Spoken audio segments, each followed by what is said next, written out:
mas dão responsabilidade subsidiária desse tomador de serviços, desde que haja o inadimplemento das obrigações trabalhistas. Ou seja, alguma verba trabalhista não paga pela empresa terceirizada, já é o suficiente para causar a responsabilidade subsidiária do tomador de serviços. É muito comum as pessoas me perguntarem, quando eu trabalho essa matéria em aula, perguntarem assim: mas Rodrigo, e se o tomador de serviços pagou as suas faturas tudo direitinho, a sua obrigação que ela tem com a terceirizada, ele cumpriu rigorosamente, mesmo assim ele será responsável? Sim, para o TST sim. O TST parte de dois grandes argumentos: culpa em vigilando e culpa em elegendo.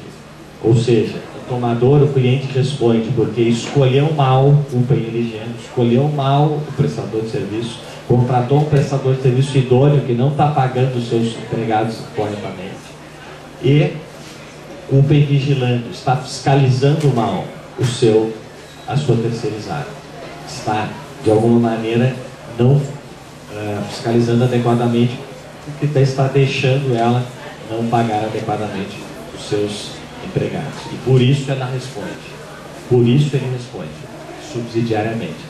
Qual é a diferença da responsabilidade subsidiária e da responsabilidade solidária?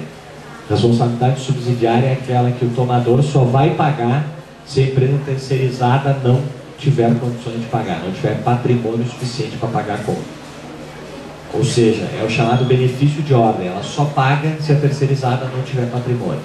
E a responsabilidade solidária, que acontece quando há vínculo de emprego, quando há terceirização da atividade fim, que o TST presume fraude, presunção de fraude, terceirizou a atividade fim, presunção de fraude, vínculo de emprego e responsabilidade solidária entre a terceirizada e o tomador de serviço.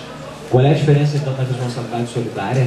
Aí é direito civil, né? Responsabilidade solidária, o credor, que no caso trabalhista é o empregado, escolhe contra quem ele vai cobrar primeiro, na ordem que ele quiser. Não tem benefício de ordem. Ele vai na prática cobrar de quem tem mais condições financeiras de pagar a conta, na ordem que ele quiser. Ele vai ter que primeiro esgotar tentativas contra o terceirizado. Evidente que essa matéria ela tem várias nuances, não é o meu objetivo não só esgotar, como aprofundar demais essa matéria, mas trazer ela dentro desse modelo de novos paradigmas, dentro desse modelo que a Carmela me pediu que conversasse um pouco com vocês, os novos paradigmas do direito do trabalho. Tenho convicção que cada um desses novos paradigmas daria uma dissertação de mestrado ou até uma tese de doutorado, dada a complexidade que cada um deles tem. E é por isso que eu fiz essa, não só advertência, mas essa cautela de que eu não tinha o objetivo e não tenho o objetivo de esgotar, mas só de trazer um pouco desses novos paradigmas para vocês pensarem e refletirem um pouco sobre isso. Eu me coloco à disposição de vocês aí, da Carmela, para perguntas. Quero pedir uma salva de palmas primeiro, né?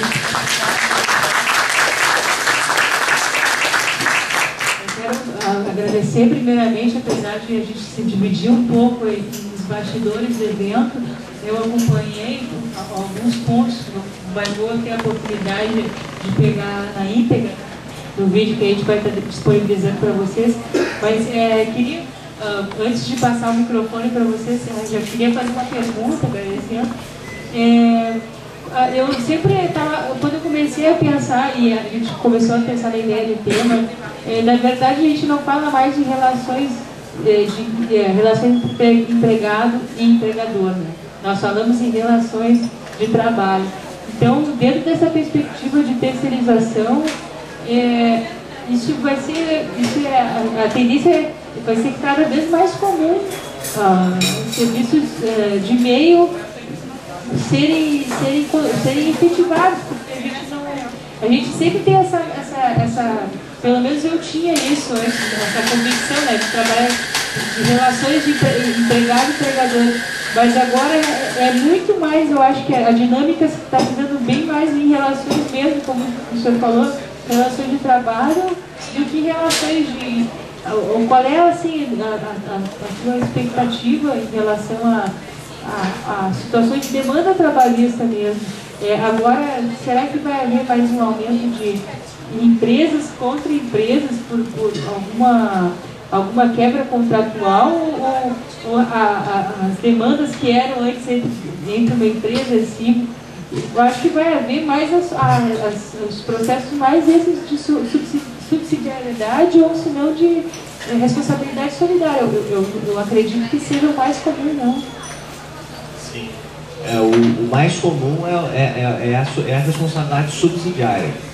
É o mais comum, porque, eu volto a frisar, quem estuda, evidentemente não conheço detalhadamente as pessoas que aqui estão e a relação que tem com o direito do trabalho, mas quem acompanha o direito do trabalho sabe que a grande questão é que a responsabilidade subsidiária ela parte de uma ideia de licitude, ou seja, a terceirização é lícita e mesmo assim é a responsabilidade. Então, assim, isso é a maior polêmica. Eu até vou fazer um exercício de imaginação aqui. Eu tenho absoluta convicção que alguém vai perguntar alguma coisa sobre isso de vocês, porque isso é o que mais deixa as pessoas pasmas. Como é que pode? A terceirização é ilícita e mesmo assim a responsabilidade? Sim, dentro daqueles argumentos que eu passei para vocês, que são argumentos que o TST parte de culpa invigilando e culpa elegendo. Então, qual é o caminho, Rodrigo, para diminuir essas questões e até a responsabilidade das empresas que terceirizam, já que a terceirização é inevitável, como tu disseste no início, e cada vez a gente vê mais as empresas cuidarem das suas funções mais básicas, das suas atividades mais básicas, e aquilo que não é tão básico, terceirizar, que a ideia de terceirizar atividades meio. Isso aí cada vez mais está acontecendo e não vai deixar de acontecer. Talvez tenha estabilizado no país o número de terceirizações, mas isso é uma coisa inevitável. Qual é que é o caminho? Bom, o caminho é o seguinte: o caminho é fiscalização efetiva por parte da empresa que terceiriza, da empresa cliente.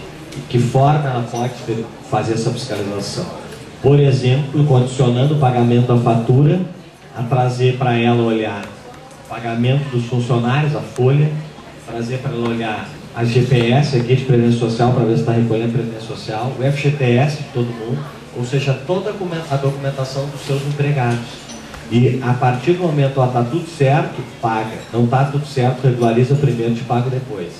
Essa é uma forma de fiscalizar. Não terminam os problemas? Não terminam. Isso é interminável. O risco trabalhista é inerente e é interminável. Agora, diminui bastante.